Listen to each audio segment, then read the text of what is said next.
listening to The Kelly Slusher Show with your host, Kelly Slusher. It's the most wonderful time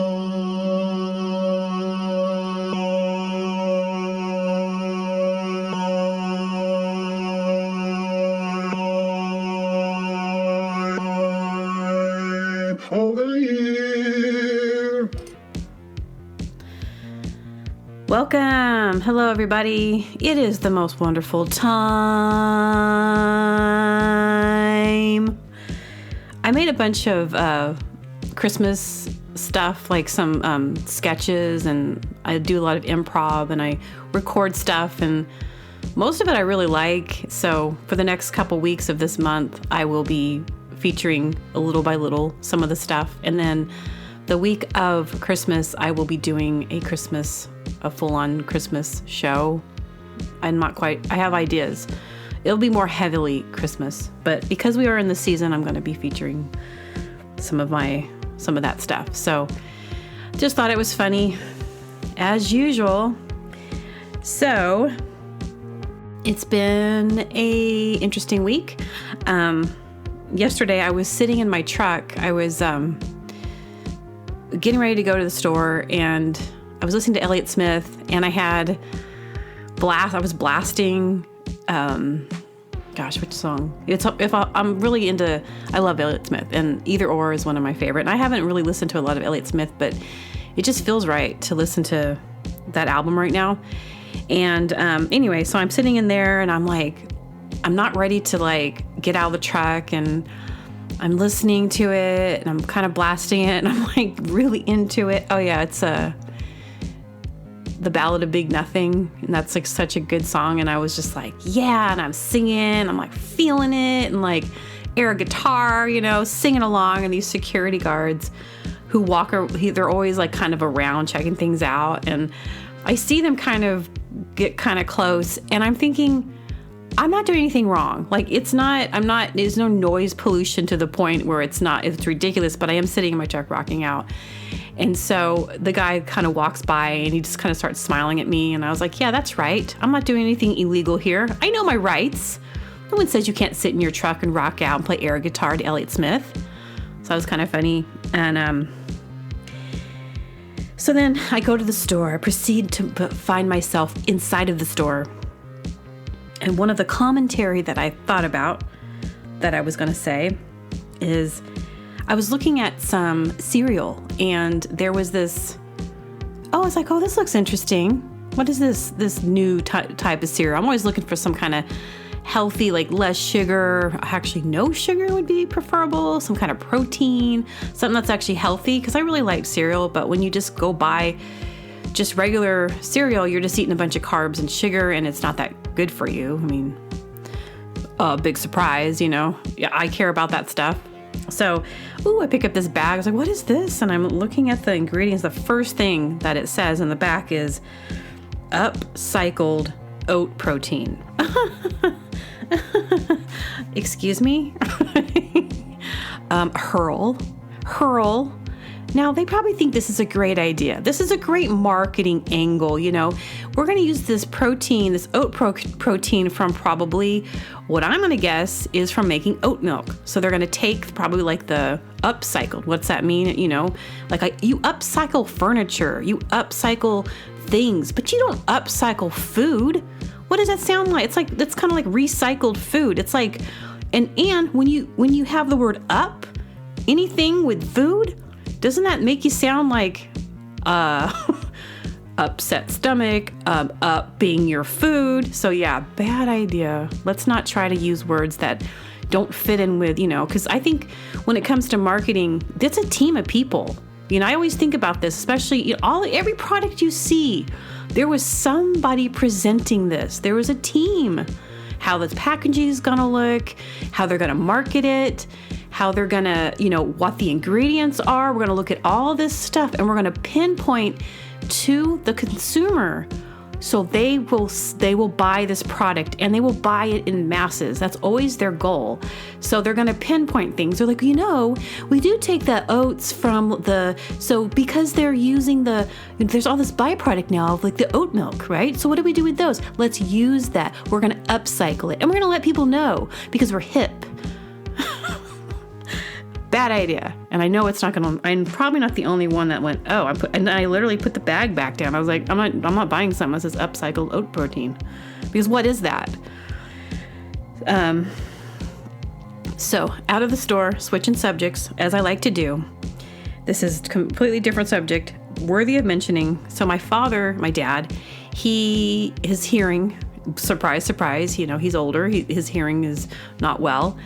And it seems every time I go visit, it's gotten worse. And so he won't wear hearing aids. And I guess hearing aids aren't someone was telling me, well, hearing aids are kind of lame anyway.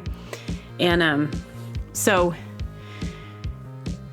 my dad was at a memorial, which is a big deal. My dad went to my uncle's memorial, and my dad never leaves the house. So here my dad shows up to this memorial. He sees relatives he hasn't seen for years. And I've mentioned my father before. He's like agoraphobia. I think he's gotten better. He's older. He's gotten way more jollier, way more able to be around people, but, very much limiting himself. But now he's like that old man that, during the ceremony or, the presentation, whatever they did, I wasn't there because it was in Arizona and I'm in California. He's like the guy who's like, I can't stand here. I can't sit here anymore. And making kind of talking during, goes to the back door. And finally, I think my sister went and helped him. But anyway, so afterwards, during the mingling, they were saying, so my uncles were there and they're asking my dad, Gary, were you drafted, into the war? Because this was in the 60s. Were you drafted? He's like, what? Gary, were you drafted? Were you ever drafted? They're trying to kind of figure out because he's a veteran. They're trying to figure out how he got into the Army. Were you drafted? And my dad's like, huh? So my sister sees the struggle and she goes, Dad, were you drafted? Were you ever drafted? And my dad goes, oh no, I've never gone rafting. And I think at that point they're like, okay, whatever. And he's doing the same thing that his dad did. My grandpa, while he was 80 something, he couldn't hear, and it was sad, but there was so much humor that would come out. He tried wearing his hearing aids and they would feed back, and grandpa would be sitting there and he'd be like this.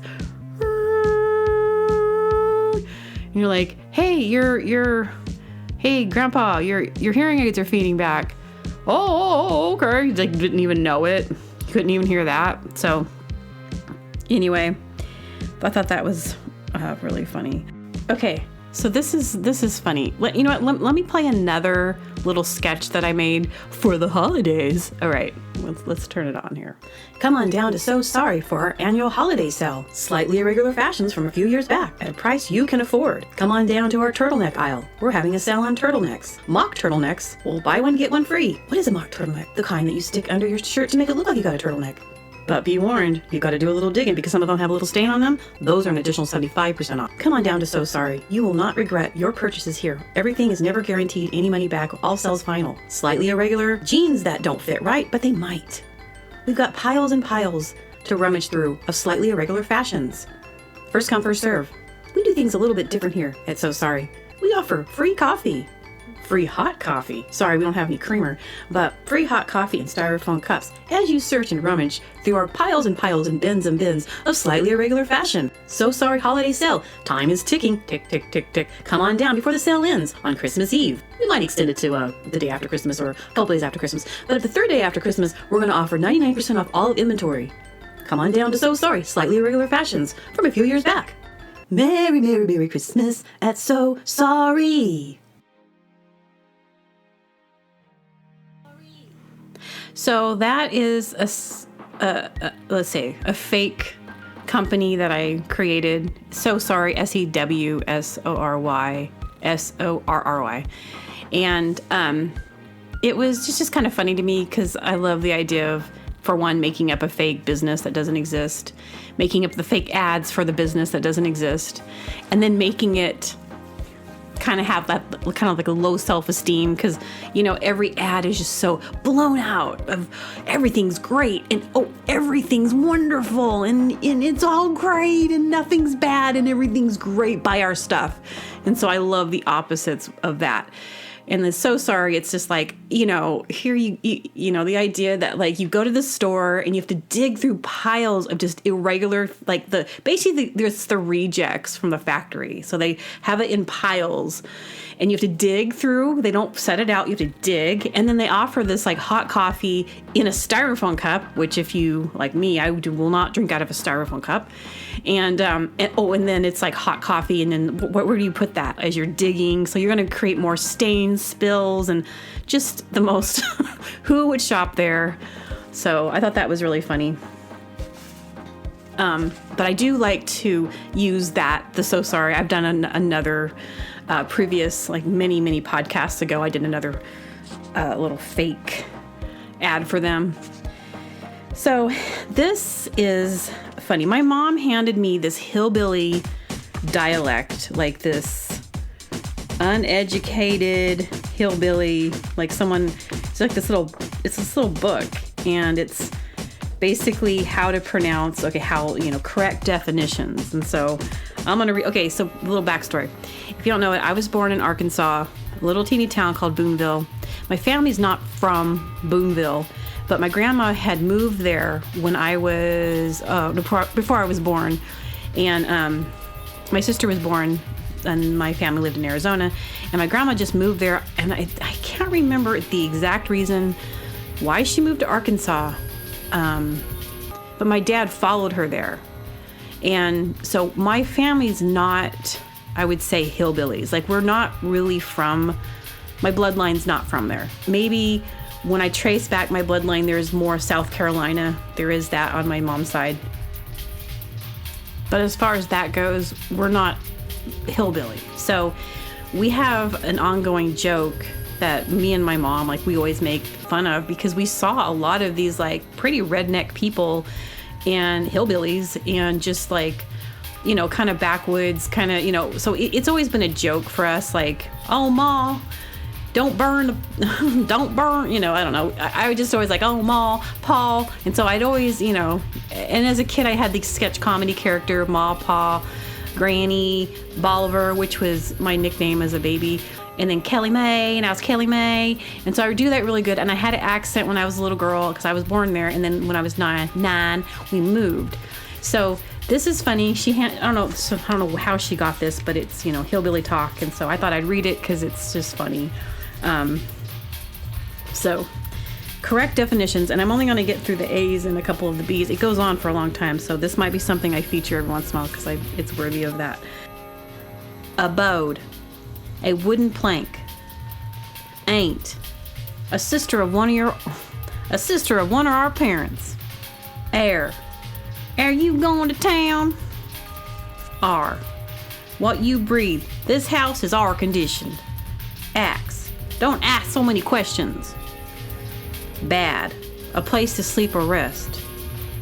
Go to bed. Bag. To reverse. My car backfired. Bail. This rings on Sunday mornings. Bait. What people do on horse racings. Bald. Ham and cabbage is very tasty in this condition. She balled it, Ma. She balled it. Ball. What you do to crabs when dropped in hot water. Which is very mean. Don't do that. Don't drop things in water that are boiling. Box. A container. A mailbox. Bar. The animal skin makes a nice rug, providing he ain't using it. I got chased by a bar. Barred. He barred my shovel. He ain't fetched it back. Rare. Bear. A lot of this foamy beverage is consumed on hot days. Yeah, can I get a bear? Barley. Barley made it fall, the stall closed. Barter. The higher priced spread. Can you pass the barter? Let's see. Beckon. Usually served with an egg at breakfast. Can I get some bacon? Beggar. Some people just naturally grow this way over smaller people. You're bigger than me. Anyway, those are really funny. And it's just a funny part of my history because I don't, like I said, my bloodline's not from there, so I have this perspective, and even as a kid, I'd be like, what's going on with these people? But I had the accent because it's I guess from school kids. My parents didn't have an accent.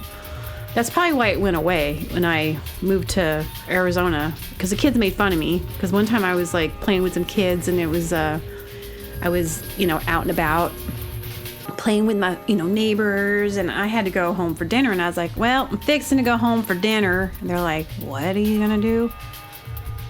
Fixing to go home. And they just all started laughing, and I feel like at that moment I like willed myself to never have an accent again. But I should have laughed at it with them, because it was funny. I said fixin'. I literally said fixin' as a kid.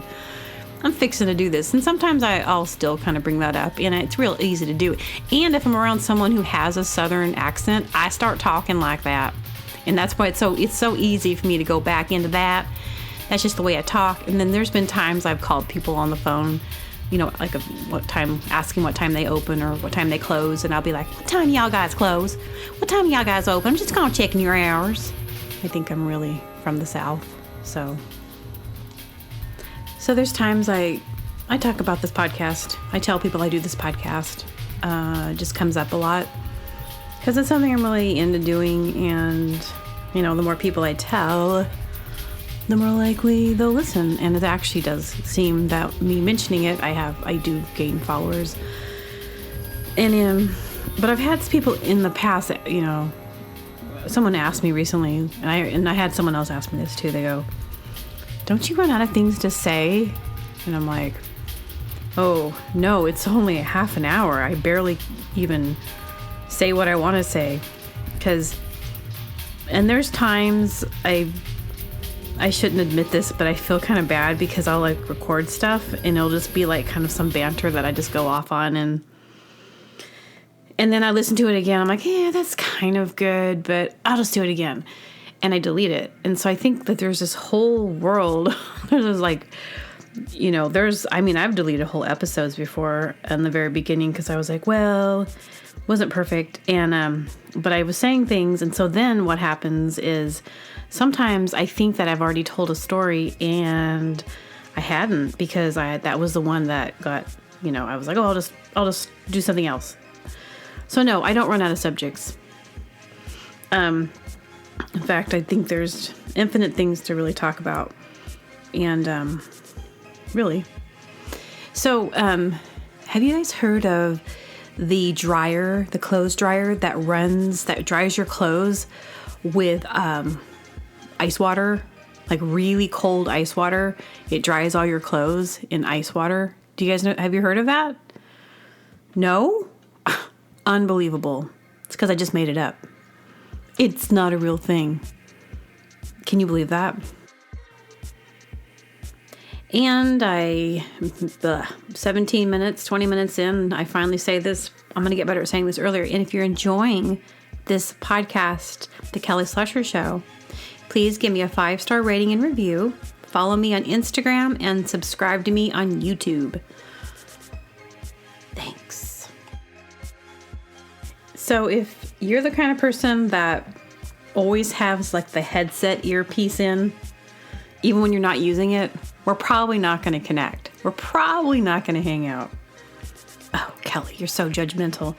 I'm just saying it's a personality type, and then when it, ring, ring, and then they touch it like, hello. But I like to think that Debbie Nancy always has one on and it goes ring, ring, and she goes, speak to me. Click. Speak to me. Yes, this is Debbie Nancy.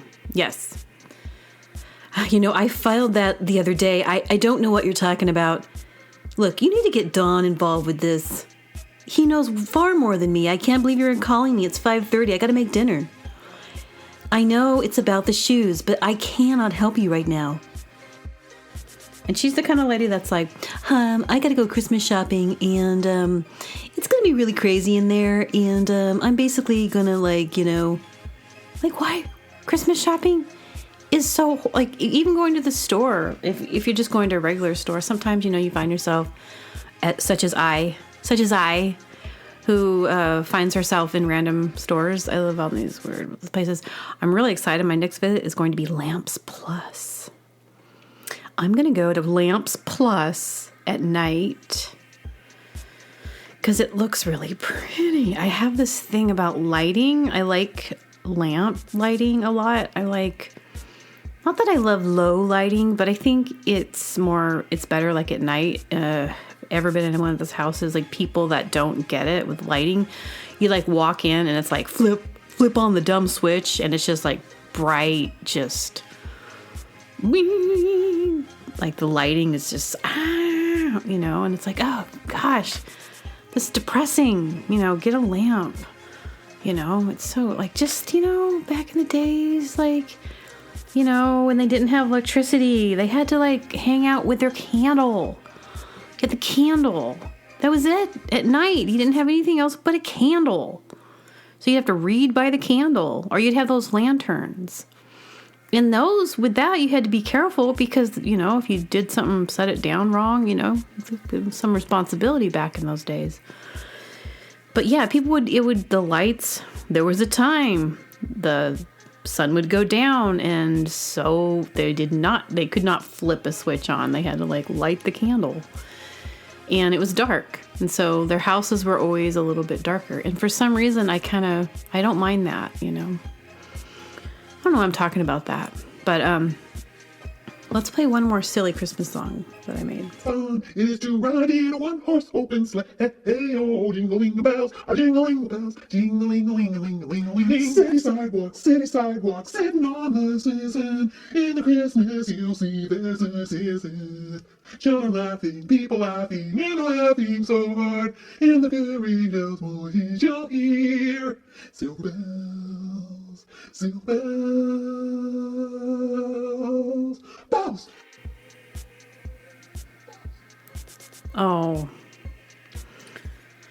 so sorry to subject you to that ridiculousness. I did like a bunch of random, I just pressed record and I didn't, like a lot of Christmas songs, unless you have them memorized, you hear them all the time. So you don't necessarily know exactly what they're saying all the time or remember the melody.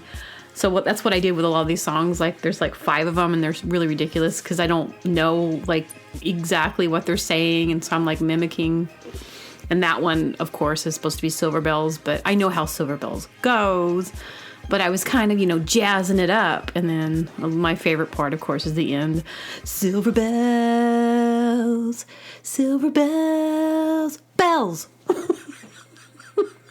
bells. And then I lowered my voice because that really is me, but it's not really me. So it sounds kind of like a guy's voice, like some weird guy, but it's not. It's meh. Bells. Bells. Just go up to someone. Bells. The grocery store. Bells. You're like, what are you doing? It's Christmas time. Bells. Just somebody. Like, sometimes I just want to walk up to people and be like, oh my gosh, it's been so long since I've seen you. How are you doing? And they're like, we don't know you. Yes, you do. Last year, the Christmas party at Ma's? What are you talking about? And Ma at Pa's? Mom, Pa? Ma, Pa's? You don't remember? It's Sandy. I own the lake resort. I own a house at Lake Wildwood. And I also have another property at Lake at the Pines off the 49. What are you talking about? I'm like, okay, well, I guess you don't have very good memory. Do you know where the salt aisle is? It was just pretty fun. I do. I have talked to people randomly. Only when I know it's cool. Like, some lady was looking at this, I don't know why they make this, but it's like, it's in the laundry detergent. And I was at like Winco, some mainstream store, and they make these like pearl, I don't know, maybe you've seen it. It's like a little pearls that you like use and you throw it in your laundry and it makes it probably smell. I don't like that smell of, laundry detergent, that like really pungent. It's like my least favorite thing. Like when people, like just walk in a room, and if they've used that stuff, you're like, whoa, like a dude, like why you smell like fruit? It's not masculine. It's really weird. They don't even notice it. Their clothes are like smelling like very like fruity. I don't get it. Anyway, but one time I like walked up to her and I was like, and she was like, she was putting in her cart and I could hear it shake. And I was like, oh, wow, that sounds like a shaker. Oh my gosh. And I went to the thing and I started shaking. I was like, shake, shake. Oh my gosh, that's so playful. Oh my gosh, what are these? And I wasn't making fun of her, but I was just kind of, I don't know, like it's the random thing that you can do. But it actually made her like, like smile a little bit. I like, maybe people didn't actually, I know people don't do that. I'm like, oh, isn't that so sweet? Or isn't that so cute? Oh, thanks for showing me that. And she was like, oh, okay. I love doing stuff like that. Or like talking to like some elderly person. Sometimes it's fun. Like, I don't know. I was like, I don't know. It's just something I like doing. I'm a rando person. But at any given time, I pretty much have like 3 pairs of sunglasses in my purse, generally. And then in my vehicle, you can count about probably 5. And in my bedroom, I've got even more. So it's kind of funny because like I'll be going through my purse and I'll be like, what the? I'm trying to find something. Like, why do I have 3 pairs of sunglasses in here? Well, I'll tell you why. It's because I like to wear them. I think the sun is just sometimes too bright. Anyway, and also, a little side note, I used to refuse to call my purse a purse when I was younger, when I was way too cool, because I'm like, it's not a purse, it's a bag. I don't carry a purse. I was very offended by the word purse. It still is a little cringy to me. It's like, why is that cringy? I don't know. Okay, y'all, we're going to wrap it up. Thank you so much for listening. Until next time. It's 6 in the morning on a Saturday night, 7 in the morning on a Saturday night, 8 in the morning on a Saturday night. That's right. That's right. It's 9 in the morning on a Saturday night. It's 10 in the morning on a Saturday night. It's 11 in the morning on a Saturday night. That's right. That's right. You want me to dance on the party. That's right. That's right. You want me to dance on the party. That's right. That's right. It's 6 in the morning on a Saturday night, 7 in the morning on a Saturday night. It's 8 in the morning on a Saturday night. That's right. That's right. It's 9 in the morning on a Saturday night. It's 10 in the morning on a Saturday night. 11 in the morning on a Saturday night. That's right. That's right. You want me to dance at your party.